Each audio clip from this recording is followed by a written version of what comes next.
From crashing out of his debut race to qualifying dead last, it's safe to say Liam Lawson has had a nightmare start to his Formula One season. It's not exactly helped by the fact that he came across as overconfident and cocky before the season even began, making his recent form even more embarrassing. But how on earth is Liam Lawson struggling this badly? And could it really be true that Red Bull were already considering dropping him from the team? It's no secret that Red Bull no longer have the fastest car on track. In fact, it's widely believed that they're only the fourth fastest team. But even so, Liam's performances have been nothing short of dismal. Let's look at Australia, for example. He qualified down in 18th because of a self-described silly error, which cost him massively on his final push lap. I mean, if we're being nice, we can chalk it up to his miss-free practice session. But still, getting out-qualified by every other rookie on track wasn't a good look for the Kiwi. Now, what he needed was a strong performance on race day, climbing through the field and showing why he deserved his Red Bull seat. And have a guess how that went? Yeah, he did exactly the opposite, crashing out on lap 46. And yes, I know, the conditions were horrendous, but even before the crash, he was having a terrible race, lapping a whole 1.75 seconds slower than his teammate Verstappen. That weekend literally couldn't have gone any worse, turning Lawson from a respected driver to an online joke in a matter of days. So,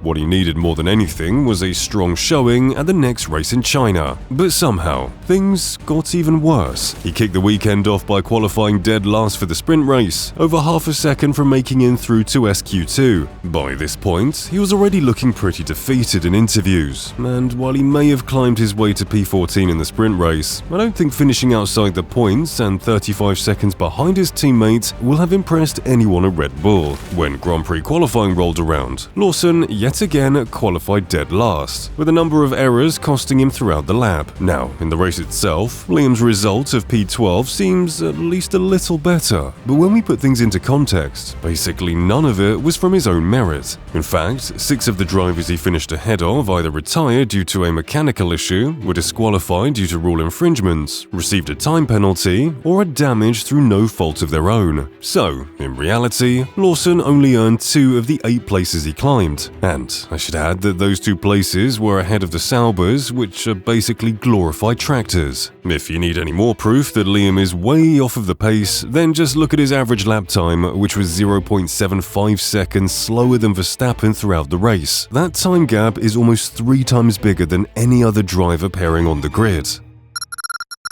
Liam's dreadful start to the season is only made worse by his arrogant attitudes, which has made him one of the most hated drivers on the grid. I mean, even last year, he was out there making enemies. First of all, he angered Fernando Alonso as he tangled with the Spaniard in Austin, before then becoming the most hated man in Mexico for making some aggressive moves on Sergio Perez in the Mexican Grand Prix. This was followed up a few laps later with a middle finger to Perez in an ultimate display of disrespect. And as if that wasn't enough, he said this after the race. I'm not trying to cause any issues or anything like that, but at the same time, I'm not here to make friends. I'm here to win, and that's what I'm focused on doing. Well, that didn't exactly age well, did it? Over the preseason break, Liam was never short of confidence, and his comments surrounding his promotion to Red Bull came off as arrogant to say the least. He started off by claiming, "I feel like I understand quite well the way the car drives," a statement which, after his recent performances, looks like it couldn't have been further from the truth. And look, it's no secret that the Red Bull car has been developed to suit Verstappen's driving style and is undeniably difficult to drive. But it's hard to have sympathy for Lawson when he's been so critical of other drivers previously. Take his comments in relation to Sergio Perez, for example. When discussing Perez's poor performances across 2024 and how the Red Bull didn't suit the Mexican's driving style, Liam claimed that he didn't believe that it was a valid excuse, as he said that, as drivers,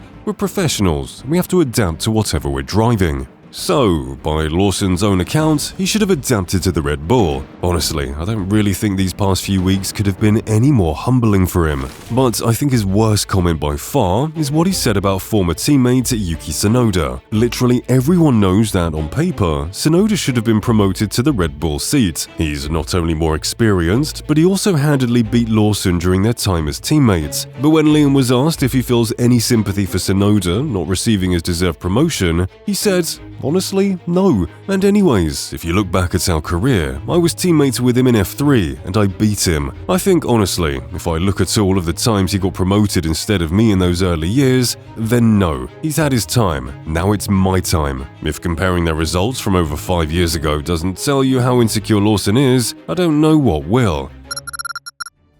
We might only be 2 races into the season, but there are already rumors circulating that Red Bull are considering dropping Lawson in favor of Tsunoda. Christian Horner himself refused to rule out the driver swap, stating that they'd take away the info and have a look at it, and this interview just underlines how important that second Red Bull driver is. And we need both drivers up there, if there's to be any chance of fighting for a constructors championship. So, and at the very least with the drivers championship as well, you need to have a second car in play. You can't just do it, one-legged. So while a swap this early would be incredibly cutthroat, it's kind of understandable from Red Bull's perspective. They literally paid Checo a reported $15 million to terminate his contract, and is best explained in this interview. You didn't pay off Checo for this, did you? I mean, the point was to replace Checo with a quicker driver, and is he just not a quicker driver?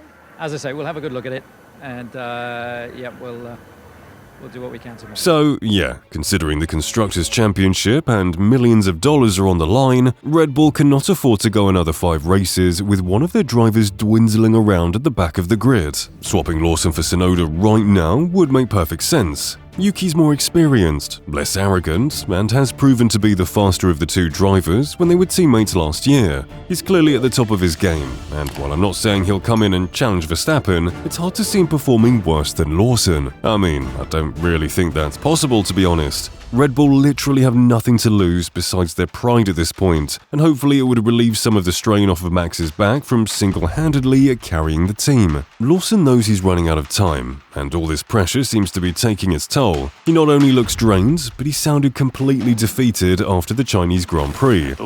Dude, it lasted 1 lap. Balance was good for 1 lap, and then it's just no fronts, and then I can't get on power. Sorry, mate.